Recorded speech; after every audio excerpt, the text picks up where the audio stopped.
What if you could travel from New York to London in under an hour? It sounds insane, right? But Elon Musk says he can make it happen, and he wasn't joking. Before I blow your mind with the details, hit that subscribe button because today we're deep diving into what might be the boldest transportation promise ever made. The idea of a transatlantic tunnel is older than you might imagine. It didn't originate in Silicon Valley or at a Davos think tank. It came to life in the roaring imagination of the 1930s. In 1935, the British science fiction film The Transatlantic Tunnel portrayed a group of daring engineers attempting to connect Britain and the United States through a tunnel buried beneath the ocean floor. At the time, it was seen as a marvel of fantasy, a technological Atlantis that lived only in dreams, but for some, it planted a seed. Over the next century, that seed evolved into a wild garden of futuristic concepts. Engineers proposed submerged floating tubes anchored to the sea floor, colossal boring machines grinding through the crust of the Atlantic, and even hyperspeed vacuum trains racing through pressurized tunnels at Mach 1. The ideas were bold, sometimes beautiful, but always broke under the same weight: cost.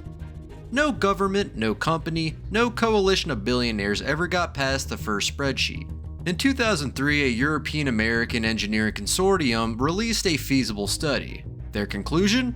Even with the most optimistic assumptions, the project would run a bill of at least $20 trillion. To put that into perspective, that's more than the GDP of the entire European Union, or all the money the United States collects in taxes in 4 years. That number became a tombstone for the dream. For decades, it sat on a shelf, collecting dust and scoffs. Until December 2024, in a tweet that instantly sent seismic waves through the global tech and infrastructure community, Elon Musk, founder of Tesla, SpaceX, and The Boring Company, casually lobbed a bombshell. Transatlantic tunnel? We could probably do it for $20 billion. That wasn't a typo. That wasn't $20 trillion. Musk was talking about building the most ambitious piece of infrastructure in human history for 1,000th of the original estimate. The internet lit up like a circuit board. Many laughed, assuming it was another exaggerated Muskism, a throwaway tweet designed to bait headlines and trolls alike. But others, engineers, economists, futurists, paused. Because if Musk was serious, this could challenge the fundamentals of how we think about mega projects. The world asked one big question: could this be remotely possible? To answer that, you'd have to unpack Musk's track record of audacious disruption. He didn't invent the electric car, but he made it cool. He didn't discover reusable rockets, but he made them land. With The Boring Company, he claimed he could revolutionize tunneling technology, slashing costs from hundreds of millions per mile to a fraction of that using scaled-down tunnels, automation, and continuous mining systems. So far, he's managed a few test loops and a Vegas underground shuttle, but nothing on the scale of transcontinental infrastructure. Still, Musk's $20 billion claim wasn't entirely untethered from innovation.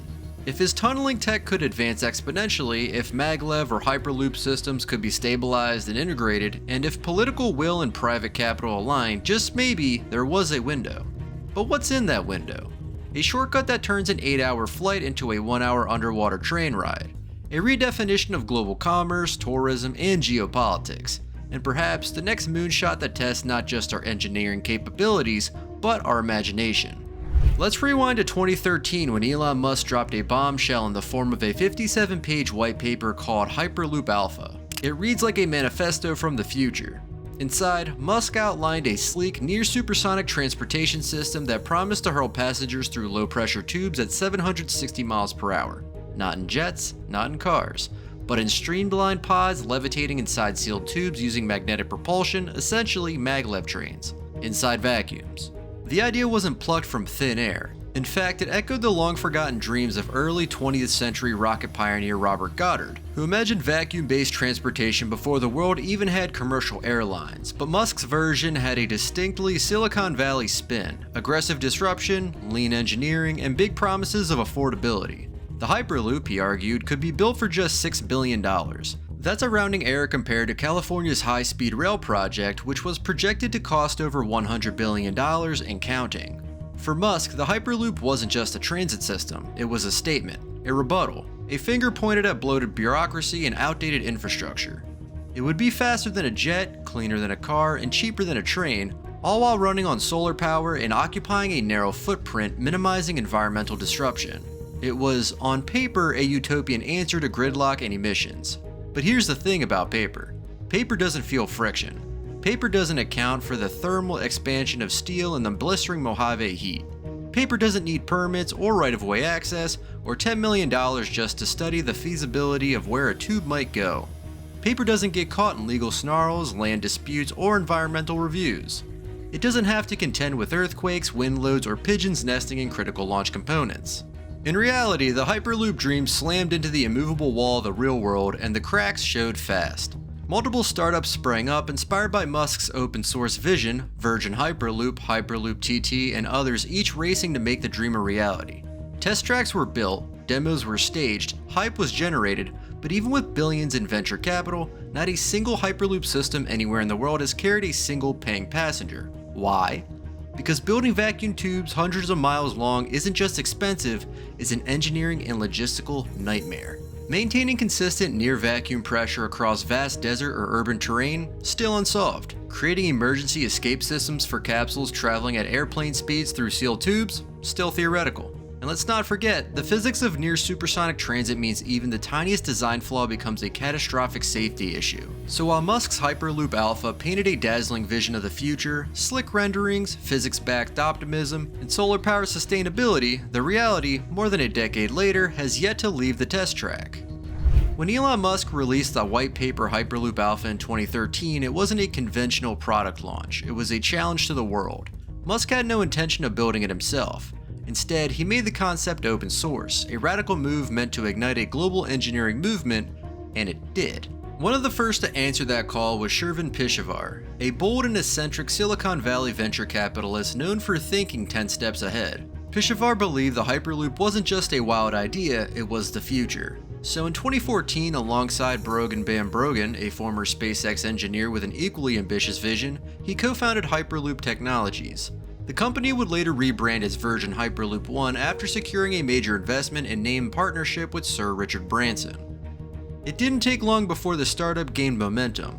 Flush with investor confidence, they raised millions in funding, attracting top-tier engineering talent and media attention. The dream was alive, to build a levitating vacuum-sealed pod system that could transport passengers faster than commercial airliners with zero carbon emissions and near-zero friction. In 2016, they put their first prototype to the test in the scorching Nevada desert. It was a modest trial, an open-air test run that clocked the pod at just 134 miles per hour, a far cry from the proposed 760 mile per hour dream, but the result proved a critical point. The fundamental physics worked.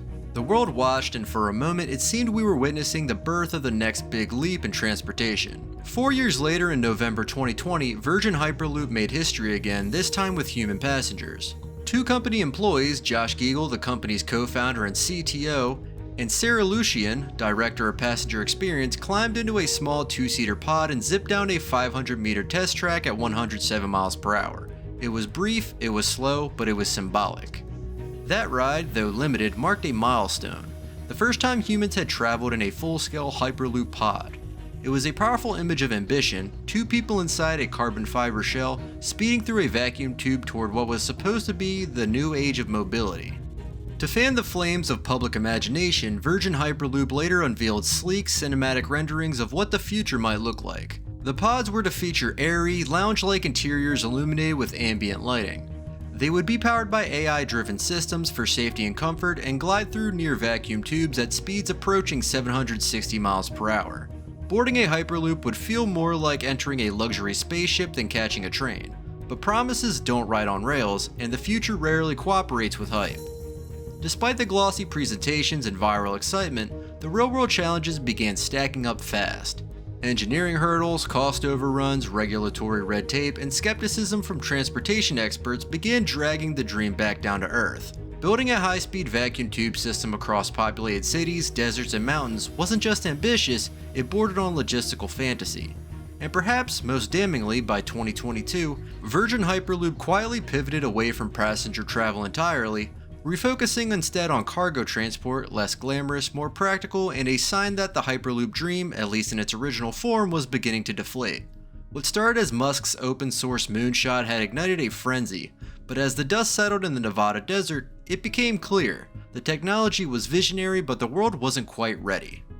Let's talk engineering, not just the nuts and bolts, but the brutal physics that separate science fiction from what's physically achievable. To turn Elon Musk's dream of a 1-hour transatlantic tunnel into reality, we're not talking about just going fast, we're talking about redefining the concept of speed itself. The pod would need to soar at velocities exceeding 3,000 miles per hour. That's not just fast, that's hypersonic. For perspective, that's faster than a ballistic missile, faster than the Concorde ever flew, and a jaw-dropping 28 times faster than the Hyperloop's best test performance to date. Even the reigning champion of real-world rail speed, the Shanghai Maglev, peaks at a comparatively modest 267 miles per hour. At these dream speeds, traditional rails, wheels, and even conventional magnetics start to fail. Why? Because at that level, you're not traveling through the world, you're pushing against the laws of nature themselves. Friction, the old enemy of motion, becomes an all-out war. At hypersonic speeds, even the thinnest air molecules behave like walls of resistance, hammering against the vehicle's surface. That drag creates intense heat, enough to melt metal unless you have thermal shielding rivaling what's used on spacecraft during re-entry. Vibrations turn from a minor nuisance into a structural threat, triggering resonance frequencies that could cause catastrophic oscillations. And with each mile traveled, the tunnel's walls and pod itself must withstand relentless microstresses, thermal expansion, magnetic flux interactions, and air pressure variances magnified over time and distance. To fight all this, the system must eliminate nearly all air inside the tube. That means building and maintaining a near-perfect vacuum over thousands of miles under the Atlantic Ocean. Picture that. A giant steel straw buried beneath seabeds riddled with tectonic seams, saltwater corrosion, and crushing pressure, trying to hold a vacuum like it's orbiting in space. But even if you could solve for all that, there's still the bottom line. We're talking tens, if not hundreds of billions of dollars just to build the basic infrastructure. We're talking exotic materials with heat tolerance and tensile strength beyond what we currently mass produce. Every foot in tunnel would require robotic maintenance, AI-controlled pressure systems, and fault-tolerant emergency protocols that have never been field tested at this scale. So yes, Musk's vision is tantalizing, dazzling even. But right now, the physics wall isn't just a roadblock, it's a reality check. And that's before we even get to politics. When Elon Musk first unveiled the Hyperloop concept in 2013, he called it a fifth mode of transport, something between a Concorde, a railgun, and an air hockey table.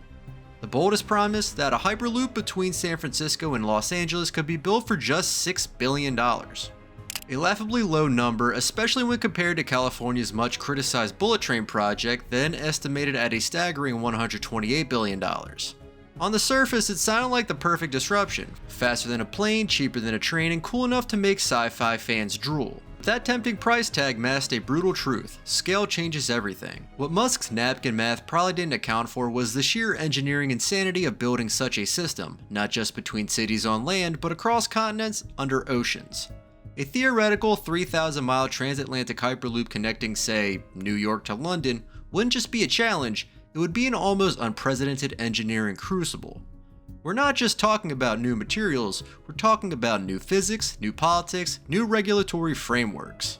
And despite the fanfare, the funding came and went with little to show. Hyperloop One, once the leading commercial hopeful, raised over $450 million in venture capital. For years, their PR campaigns rolled out renderings, test tracks, and bold statements, but not a single commercial contract ever materialized. In 2023, the company quietly shut down according to the Financial Times, leaving behind abandoned prototypes and crushed ambitions. Today, we're more than a decade after Musk's white paper. No full-scale Hyperloop system exists anywhere on Earth. Not in the US, not in the UAE, not in Europe. The vision that once promised to revolutionize travel now serves as a cautionary tale. How dreams of disruption can evaporate into the hard vacuum of reality. While Musk's Hyperloop dream sputtered beneath layers of hype, hesitation, and half-dug tunnels, the rest of the world simply got to work. China, for instance, didn't wait around for vacuum-sealed tubes or billion-dollar whiteboard sketches. Instead, it laid steel. Over 24,000 miles of high-speed rail now crisscross the nation, more than the rest of the world combined.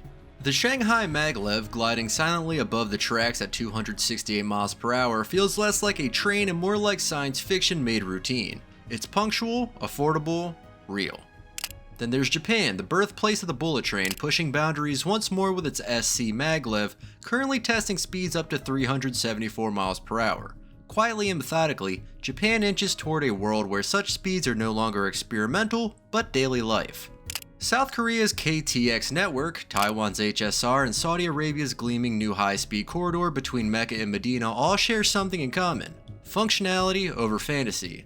These countries didn't wait for the next big thing that may never arrive. They built what could be built with existing tools, proven materials, and engineering discipline. And then there's the United States, the supposed cradle of innovation. And yet, not a single high-speed rail line has been completed. Not one. The most powerful economy on Earth spent a decade caught in a loop of red tape, private feuds, inflated promises, and missed deadlines. We imagined pod travel between San Francisco and Los Angeles in 35 minutes. Instead, we got test tracks in the desert, corporate rebrands, and a slow-motion unraveling of ambition. While China moved millions of people per day at lightning speeds, the US debated which billionaire's vision should be trusted, and in that time, the world didn't wait. It moved on. It sped up, quite literally. If the Hyperloop wasn't a fantasy of near-future transit, the transatlantic tunnel was something even more elusive, a moment to futurism itself. A tunnel from New York to London, beneath the cold Atlantic Ocean. A steel and glass artery linking continents with magnetically levitating pods shooting through near-vacuum tubes at over 5,000 miles per hour. It sounds like the stuff of a sci-fi epic, and that's because, for now, it still is. The concept dates back over a century, sketched out in speculative journals, and later revived by engineers and dreamers who calculated its feasibility on cocktail napkins and in conference keynotes. In theory, such a tunnel could cut transatlantic travel time to under an hour. No jet lag, no airport queues, just step in and shoot across a planet. But theory is where it stays. Most modern engineers agree, to build it would require a complete reinvention of material science. Tubes capable of withstanding crushing oceanic pressures, maglev propulsion that remains stable for thousands of miles, evacuation protocols in a vacuum, escape hatches, under 3 miles of water. All of this backed by a financial investment so massive it makes the ISS look like a backyard project. In 2024, Newsweek reported that such a project, if started today, might take over 100 years to complete, and that's if everything went right, which, in infrastructure, it rarely does. And yet, in one of his signature offhand claims, Elon Musk once declared that a transatlantic tunnel could be done for $20 billion. No engineering proof, no feasible study, just a tweet, or was it just a jest? Maybe it was a marketing move, another spark to keep the fire of public attention burning. Or maybe, just maybe, he really believes it. And in some strange way, maybe that belief is necessary. Every technological leap starts with someone refusing to accept impossible. But in this case, the distance between belief and execution is measured not in miles, but in generations. The tunnel isn't dead, but it's not breathing either. It lies dormant in blueprints, buried beneath decades of more practical concerns, funding, politics, climate, materials, priorities. And somewhere between the myth and the math, the tunnel that wasn't continues to wait. So the big question now is, where does that leave us? A Hyperloop to London sounds like something ripped from the pages of science fiction. A vacuum-sealed pod rocketing beneath the Atlantic at near supersonic speeds. The kind of vision that ignites wonder, that makes you believe the future might just arrive early. But right now, it's vaporwave. Elon Musk's $20 billion promise is exactly that, a promise. A tantalizing possibility suspended in the limbo between concept and reality. There's no engineering blueprint approved by any international authority, no test tracks snaking under the ocean floor, no materials ordered, no timeline. Just a viral tweet, a few enthusiastic headlines, and the collective imagination of millions lit up like a flare in the night. And maybe that's the real story here. Not of steel or speed, but of storytelling. Of how profoundly an idea can shape discourse, redirect attention, and make governments, investors, and ordinary people pause and dream.